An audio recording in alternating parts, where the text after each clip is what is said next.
अन्नदाता। पग पग पर है संग तुम्हारे अन्नदाता। लहू किसानों का बन के पसीना सींचता है धरती का सीना। मेहनत का तेरी हक दिलवाने, नई तकनीक नई खोज बताने। पशुधन को गुणवान बनाना, पौध सुरक्षा को सिखलाना, खेती के सब गुर समझाने, भारत का सरताज बनाने। आठों पहर है संग तुम्हारे अन्नदाता अन्नदाता। नमस्कार, आप सभी दर्शकों का अन्नदाता कार्यक्रम में स्वागत है। मैं हूं आपके साथ शालिनी। हर रोज की तरह एक बार फिर से हम कार्यक्रम में लेकर के आए हैं खेती बाड़ी से जुड़ी हुई बहुत सी लाभकारी जानकारियां। तो चलिए सबसे पहले देखते हैं कि क्या है विशेष आज के कार्यक्रम में। अमरूद के बाग से अधिक उत्पादन लेने हेतु किए जाने वाले प्रबंधन कार्य, खारे पानी और ऊसर क्षेत्रों में सब्जियों की खेती, लहसुन की फसल को प्रभावित करने वाले कीट और रोगों का नियंत्रण,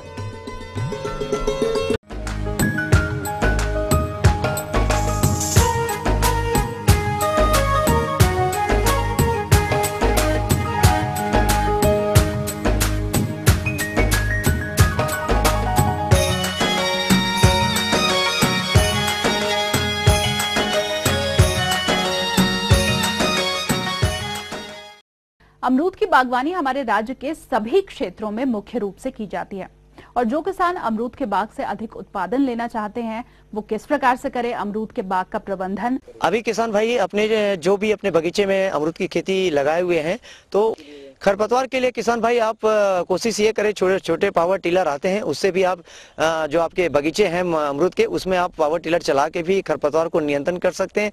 और इसके साथ साथ खरपतवार नाशक जो दवा है आपके ग्लाइसेल है, आप उसको भी अगर आप उसमें डालते हैं तो उसका भी नियंत्रित अच्छे तरीके से कर सकते हैं। खाद प्रबंधन की बात करें तो किसान भाई ये चीज को हमें ध्यान रखना है कि गोबर की खाद कम से कम, जैसे आपके 3 साल के पौधे हैं, 3 साल से लेके 5 साल के पौधे हैं, तो आप कम से कम उसमें 3 से 4 टोकरी FIM की खाद देना है। और यूरिया, फास्फोरस और पोटास को कम से कम 50-50 ग्राम तीनों की मात्रा को मिलाकर, कि जो भी पौधे के आपकी कैनापी एरिया है, आप देखेंगे जो भी पौधा है वो चारों तरफ से उसकी देख लीजिए छाया कितनी पड़ती है, उसका एक कैनापी एरिया उसके चारों तरफ बनाए, ताकि जो भी आप खाद देंगे, गोबर खाद देंगे या यूरिया, फास्फोरस, पोटास देंगे, तो वो ज्यादा से ज्यादा उसमें आप चारों तरफ उसको छिड़क कर डालिए और उसके बाद निंदाई गुड़ाई कर दीजिए, तो और उसके बाद तुरंत सिंचाई करिए। तो इससे आप देखेंगे काफी अच्छा उत्पादन हमारा आएगा।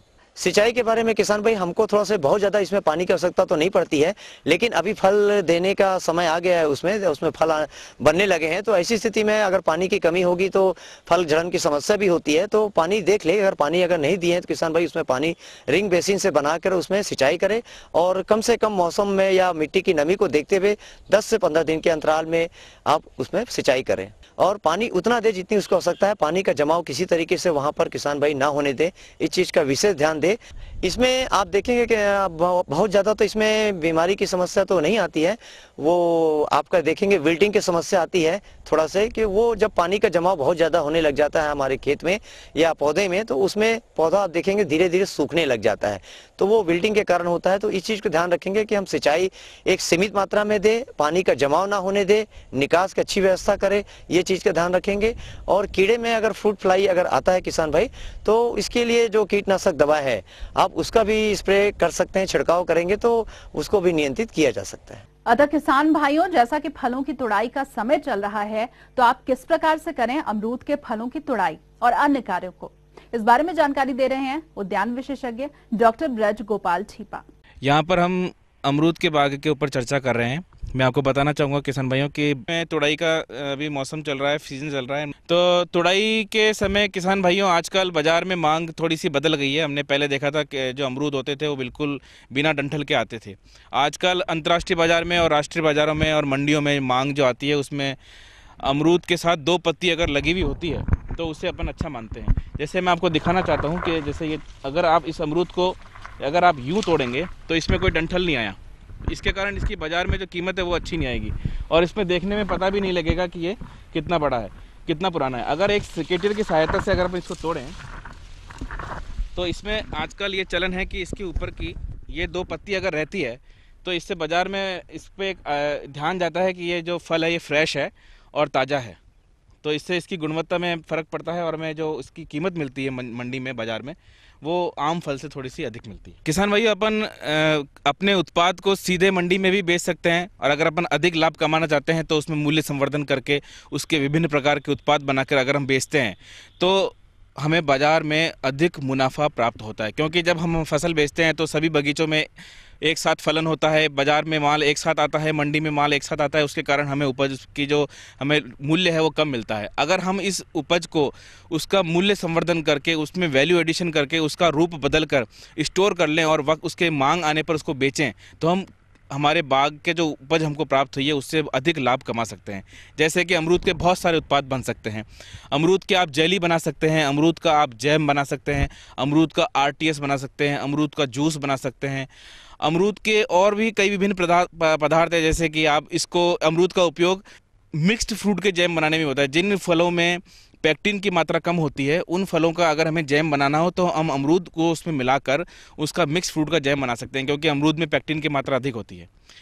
इस प्रकार हम उसका मूल्य संवर्धन करके उसका रूप बदलकर और अमरूद के रूप में बेचने के बजाय अगर हम उसके उत्पाद बनाकर बेचेंगे तो हम अधिक लाभ कमा सकते हैं। तो ये थी कुछ उपयोगी जानकारियां। अब लेंगे एक छोटा सा ब्रेक, जल्द हाजिर होंगे।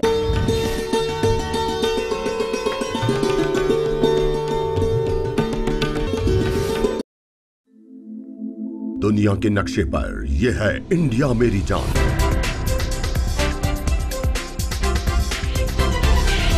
भारत थोड़ा अलग है।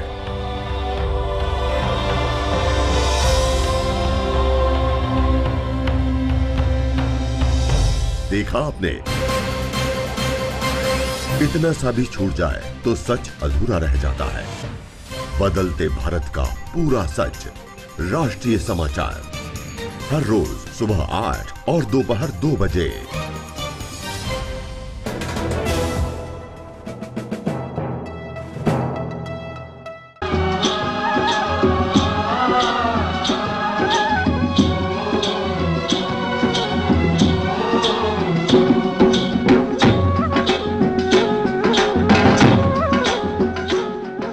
ब्रेक के बाद एक बार फिर से आप सभी दर्शकों का अन्नदाता कार्यक्रम में स्वागत है और चलिए अब बढ़ते हैं अगली प्रस्तुति की ओर।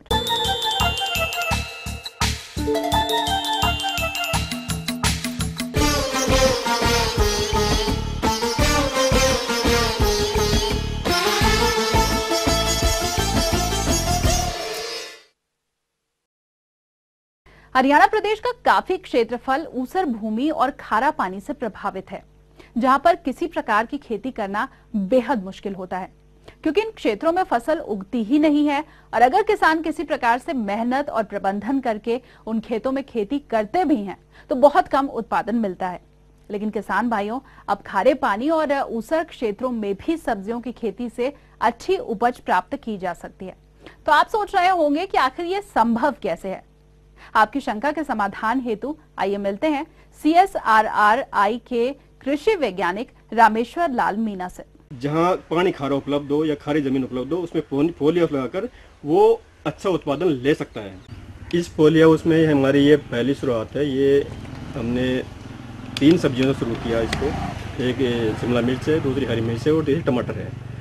तो हमने इसको शुरू किया। इसका पीछे जो उद्देश्य, उसके पीछे जो उद्देश्य था हमारा ये था कि एक किसान के खेत पर जिसके पास अच्छी मिट्टी नहीं है और अच्छा पानी नहीं है, खारा पानी उपलब्ध है, तो खारे पानी को उपयोग कैसे करे। वो कोई कुछ पैदा नहीं हो रहा, तो उस परिस्थिति में पोली हाउस लगाकर उस खारे पानी को कितनी सीमा तक उपयोग कर सकता है और अपना फसल उत्पादन ले सकता है।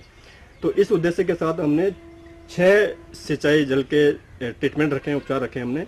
इसमें अच्छा पानी 2 जैसे सीमन 4, 6, 8 और 10। पहले पोली हाउस में इस तरह का एक्सपेरिमेंट जो है नहीं के बराबर ही हुआ है, तो हमने इसमें शुरुआत की कि इसमें किस हद तक ये टॉलरेट कर सकते हैं।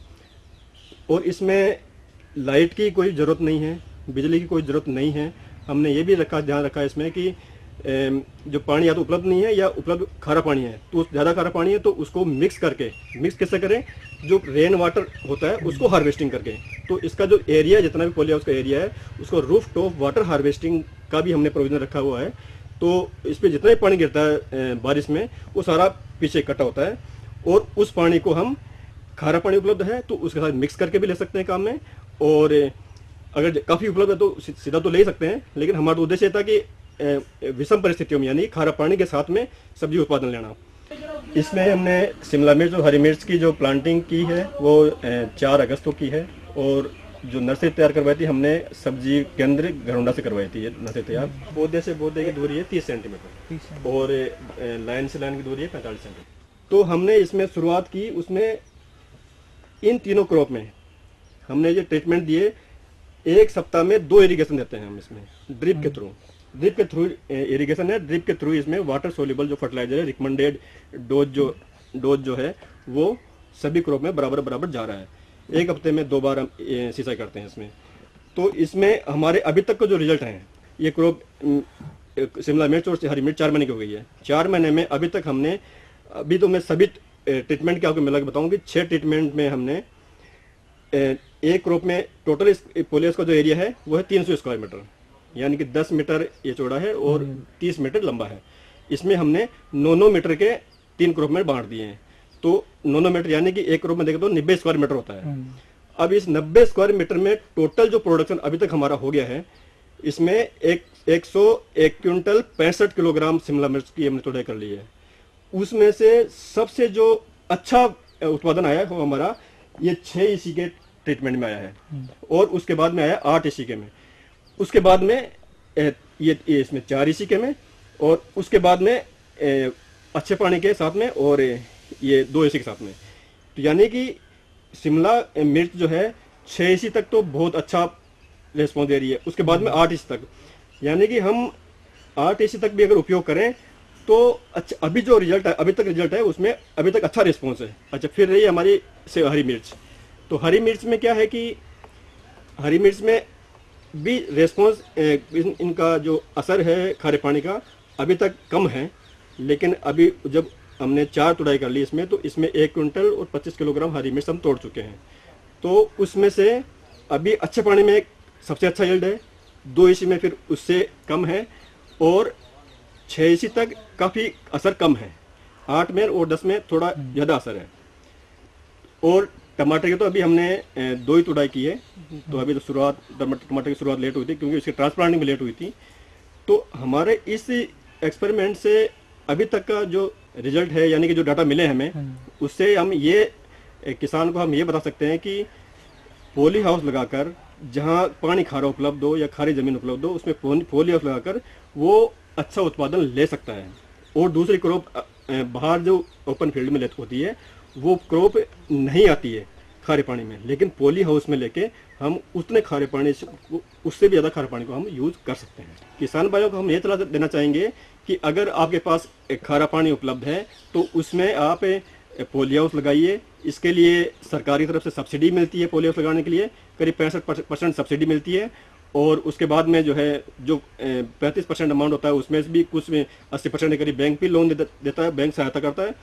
तो अगर ये छोटा एरिया है, अगर 1 हेक्टेयर में एक एकड़ में यानी 1 किले में अगर किसान लगाना चाहे पॉली हाउस, तो उसके लिए करीब जो कीमत आती है वो करीब 33 से 34 लाख के बीच में आती है।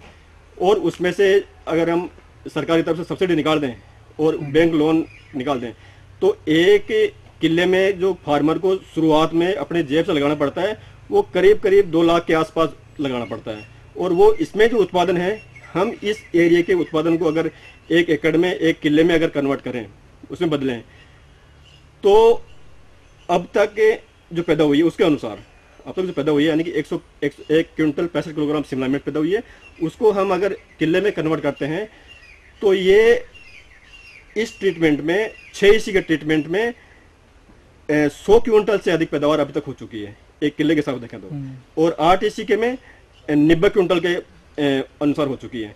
यानी कि बहुत ही प्रॉफिटेबल फसल उत्पादन इसमें ले सकते हैं किसान।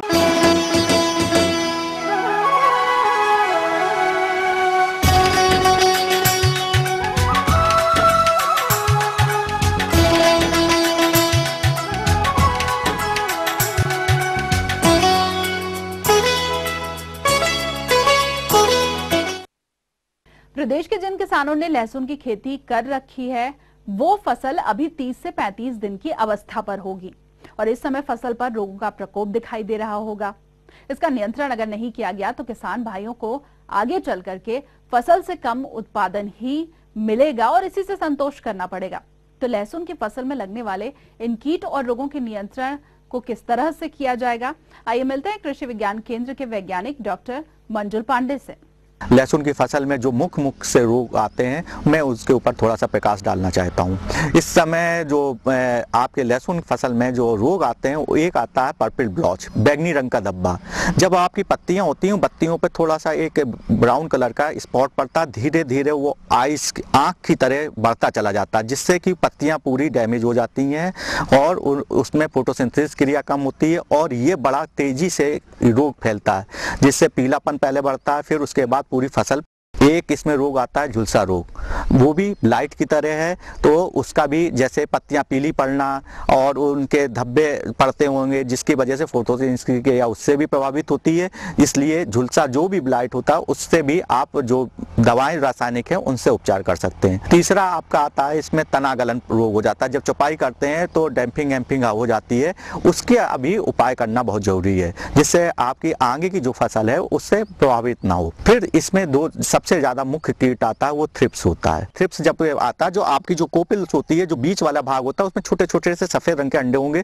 आप उनको लेंस से या किसी से देखेंगे और पत्तियां उखाड़ेंगे तो छोटे छोटे से आपको महीन से मच्छर टाइप के दिखाई देंगे, ये थ्रिप्स है। और जैसे ये एडल्ट होता है तो ये पूरे आपकी फसल को बर्बाद कर देता है, क्योंकि फिर जगह जगह वो बीच में जो भाग होता है पोपल होता है, जो आप बीच वाला भाग सेंटर होता है उसमें अंडे दे देती है, तो जिससे वो पूरे आपके लीफ के चारों तरफ कवर हो जाता है और उसका रस चूसना प्रारंभ कर देता है। और रस जब चूस लेता है तो पत्तियों में फोटोसिंथेसिस क्रिया नहीं होती है, कंद में जो भोजन जाना चाहिए था वो कंद में भोजन नहीं जाता है और वो आपका जो फसल का उत्पादन होता है और वजन होता है वो कम हो जाता है। तो थ्रिप्स के लिए भी आपको जो थ्रिप्स के लिए जो रासायनिक के साथ साथ कुछ जैविक उपाय बताए जाएंगे, आप उसको ध्यान रखिए और उनको आप करिए और उससे आपको फसल अच्छा उत्पादन मिलेगा। तो जब अगर कोई लहसुन में रोग आता है जैसे बैंगनी रोग या झुलसा रोग या तना गलन की समस्या आती है, उसके लिए एक आता मार्केट में आता है आपका एक कॉपर ऑक्सीक्लोराइड। आप 2 ग्राम 1 लीटर पानी में मिलाकर उसका छिड़काव कर सकते हैं। साथ में उसमें चिपको जरूर डालिए, जिसकी वजह से क्योंकि पत्तियां इसकी चिकनी होती हैं, जब आप दवा का छिड़काव करते हैं तो वो जब चिपको डालेंगे तो पत्तियों पे वो चिपक जाएगा और उसका रिएक्शन जो टाइम होगा वो बढ़ जाएगा। या विभिन्न प्रकार के जो कंपनियां हैं वो आजकल एक प्रोडक्ट बना रही है कार्बाबेंडाजिम और मैनकोजेब का, तो आप उसको प्रोडक्ट ले सकते हैं जिसमें कार्बाबेंडाजिम 18% और मैनकोजेब 63% का आता है। आप उसका 2 ग्राम 1 लीटर पानी में लेके आप उसका छिड़काव कर सकते हैं। तो इस प्रकार से आपके रोग जो भी होगा वो आपका तुरंत कंट्रोल हो जाएगा। अगर इसमें आपको थ्रिप्स की प्रॉब्लम होती है तो थ्रिप्स के लिए एक ब्लू कलर का मैजिक स्टिकी टेप आता है। आप लहसुन की फसल के 1 फीट ऊपर टी नुमा बनाकर उसमें दोनों छेद होते हैं, आप उसमें टांग दीजिए, या कोई प्लास्टिक हो तो उसको आप लेके ब्लू कलर की या नीले रंग की हो उस पर मूवी ऑयल लगा लीजिए जो जला हुआ होता है और उसको टांग देंगे, जिससे कोई भी थ्रिप्स होगा वो उसमें चिपक जाएगा, जिसकी उसकी पॉपुलेशन कंट्रोल हो जाएगी और साथ में आपकी एक मॉनिटरिंग भी हो जाएगी कि आपके खेत में थ्रिप्स आ गया है। तो आप उसका फिर रासायनिक उपचार कर सकते हैं। रासायनिक उपचार करने के लिए आप उसमें इमिडाक्लोप्रिड 17.8 SL का आप लेके उसको 5 ml 15 लीटर पानी में मिलाकर इसका छिड़काव कर सकते हैं। कभी कभी किसान होता है कि अपने मन से कीड़े के लिए कि आप 2-3 दवाओं का मिक्सचर बना के छिड़कने लगता है, ये बहुत ज्यादा घातक होता है क्योंकि उससे आपको फायदा नहीं नुकसान होता है। तो आपने 2-3 दवाओं का जब कॉकटेल बना के छिड़कते हैं उससे जो कीड़ा होता है उसकी रेजिस्टेंसी पावर बढ़ जाती है। जब रेजिस्टेंसी पावर बढ़ जाएगी तो फिर वो आगे का भविष्य के लिए वो कीड़ा फिर उस दवा से नहीं मरेगा। तो जो रिकमेंडेड, जो संतुलित की हुई कीटनाशक दवाएं हैं उन्हीं की निश्चित निर्धारित मात्रा जो है उसी का छिड़काव करें। और दूसरी चीज कि आप जब भी छिड़काव करें किसी चीज का तो आप उसमें पानी की मात्रा कम ना करके आप पौधे को पूरा तर करें, दोपहर के बाद छिड़काव करें, जिससे कि उसका प्रभाव जो कीटनाशक या फफूंदी नाशक का उसका जो एक्टिवनेस है वो ज्यादा बढ़ता है। आगे और भी है कुछ रोचक जानकारियां, पर यहाँ पर रुकेंगे एक और ब्रेक के लिए, जल्द हाजिर होंगे।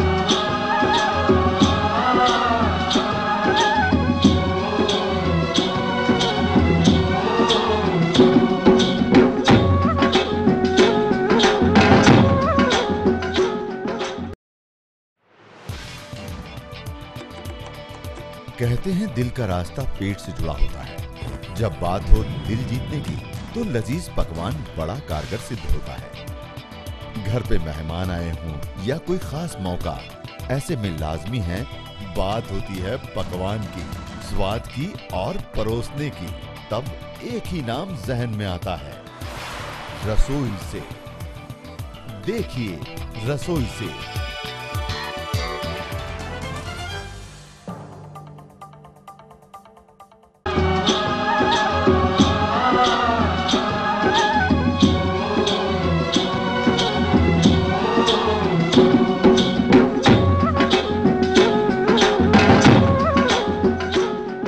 ब्रेक के बाद आप सभी दर्शकों का एक बार फिर से स्वागत है और चलिए अब रुख करते हैं अगली कड़ी की ओर।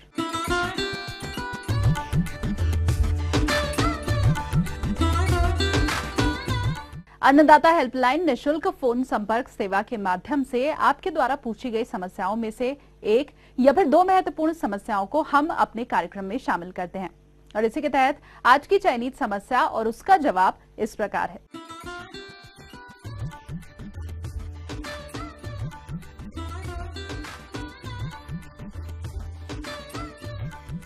मैं जो हूँ पिछले कुछ 3-4 साल से खेती बाड़ी का काम किया हुआ। मैंने पहले थोड़ा सा पढ़ाई की, उसके बाद अब खेती बाड़ी करने लगा हूँ। मैं पहले मक्की, गेहूँ वगैरह ये सारी फसलें मैं उगाता हूँ, लेकिन इनसे जो है घर का तो चल पड़ता है, राशन का चल पड़ेगा, लेकिन इनकम अच्छी नहीं हो पाती है इससे। घास अच्छा हो जाता है सब कुछ, लेकिन मटर जो है ये मैंने पिछले साल से शुरू किया है और मटर से मुझे काफ़ी अच्छी इनकम होने लगी है।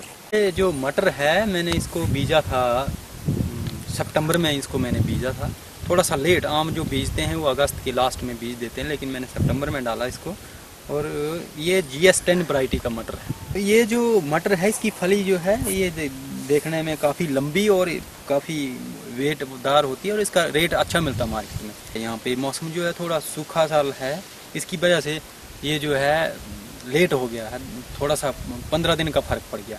लेकिन अभी भी आप देख रहे हैं यहाँ पे काफ़ी अच्छी फसल हो गई है, काफ़ी अच्छी वैरायटी निकल रही है। अभी भी काफ़ी अच्छी प्रोडक्शन की उम्मीद है मेरे को, और मैंने एक बार इससे तुड़ाई की भी है और इसे मैंने बेचा और अच्छी इनकम मेरे को मिली है इससे।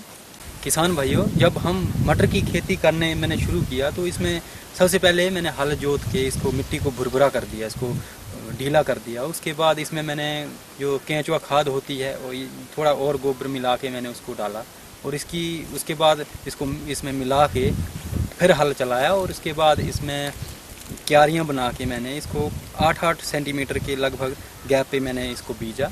और इसको बीजने के बाद एक बार मैंने सिंचाई की इसके ऊपर। किसान भाइयों, इसके लगाने के बाद मैंने 1 महीने बाद जब गुड़ाई की इसकी, तो कुछ खरपतवार और कुछ घास इसमें उगी हुई थी ऐसे, उसको मैंने निकाल दिया, जिससे इसकी ग्रोथ काफ़ी स्पीड पकड़ा इसकी ग्रोथ ने और काफ़ी अच्छे मेरे जो ये मटर हैं ये फैलने लगे और काफ़ी अच्छा इनका फैलाव हो गया और इसमें फूल आने लगे और अच्छी मतलब फसल तैयार हो गई। किसान भाइयों, हमारी जो खेती है ये ज़्यादातर मौसम के ऊपर ही निर्भर है, लेकिन अब हमारे पास कुछ टैंक आ गए हैं, कुछ हमने टैंक बना लिए हैं, जिसकी वजह से अब हम छोटी मोटी जो खेत हैं हम अपनी जहाँ फसल सब्जी भी का काम कर रहे हैं वहाँ पे पाइपें लगा के हम अब सिंचाई करना शुरू कर दिया हमने, और सिंचाई से हमें काफ़ी बेनिफिट मिल रहा है। इससे पहले ये नहीं हो पाता था, क्योंकि अगर सूखा पड़ा तो फसल ख़राब होती थी, लेकिन अब जो है अच्छी फसल मिलने लगी है हमें। अभी तक तो बीमारी का इसमें कोई ऐसा लक्षण मेरे को मिला नहीं तो इसमें फिर हमने स्प्रे करना था। स्प्रे जो है अगर जो बीमारी हो उसके अकॉर्डिंग फिर हम स्प्रे लाकर करते हैं। लेकिन अभी बिल्कुल स्वस्थ है ये, इसमें कोई इस तरह की कोई प्रॉब्लम नहीं आई, इसलिए मैंने इसमें कोई स्प्रे नहीं किया। और ये बिल्कुल ऑर्गेनिक की तरह, मतलब ऑर्गेनिक खेती कर रहे हैं हम, इसको कोशिश कर रहे हैं कि इसमें खाद का प्रयोग ना करें। किसान भाइयों, अभी इसमें जो है वो पूरी तरह से ये जो है फलियाँ लग चुकी हैं, और कुछ हैं जो कुछ फूल हैं, बाकी जो फलियाँ तैयार हो चुकी हैं उसको तुड़ाई करके हमने एक बार मार्केट में अभी भेज चुके हैं हम। अभी 70 रुपये प्रति किलो के हिसाब से ये मार्केट में बिकी, और काफ़ी अच्छा इनकम 40-50 हज़ार के करीब मैंने कमा लिया है।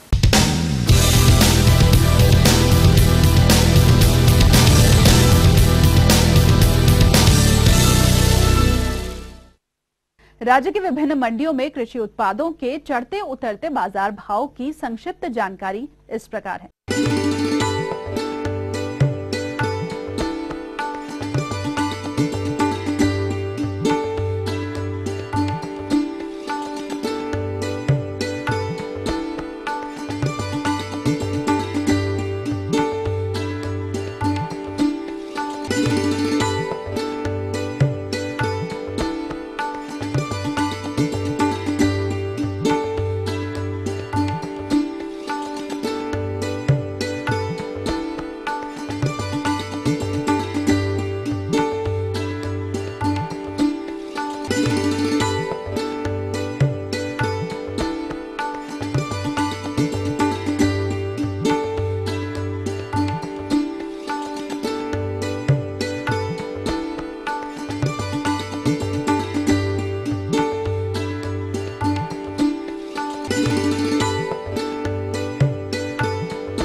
और आइए अब देखते हैं कल दिखाए जाने वाले कार्यक्रम की मुख्य झलकियां।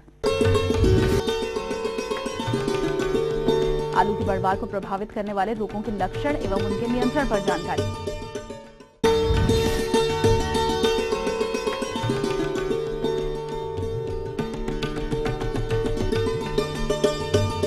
हम ये उम्मीद करते हैं कि आज का कार्यक्रम आप सभी दर्शकों के लिए उपयोगी रहा होगा। किसान भाइयों, अन्नदाता आपकी सेवा के लिए संकल्परत है।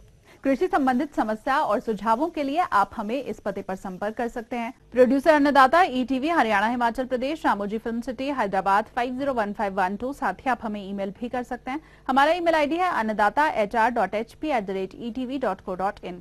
इसके अलावा आप हमें निःशुल्क हेल्पलाइन नंबर 1800-108-4599 पर सोमवार से शनिवार सुबह 10 से शाम 4 बजे के बीच संपर्क कर सकते हैं। तो फिलहाल अन्नदाता की पूरी टीम को दीजिए इजाजत। कल फिर से इसी समय आपसे मुलाकात होगी कृषि संबंधित कुछ और महत्वपूर्ण जानकारियों के साथ। नमस्कार।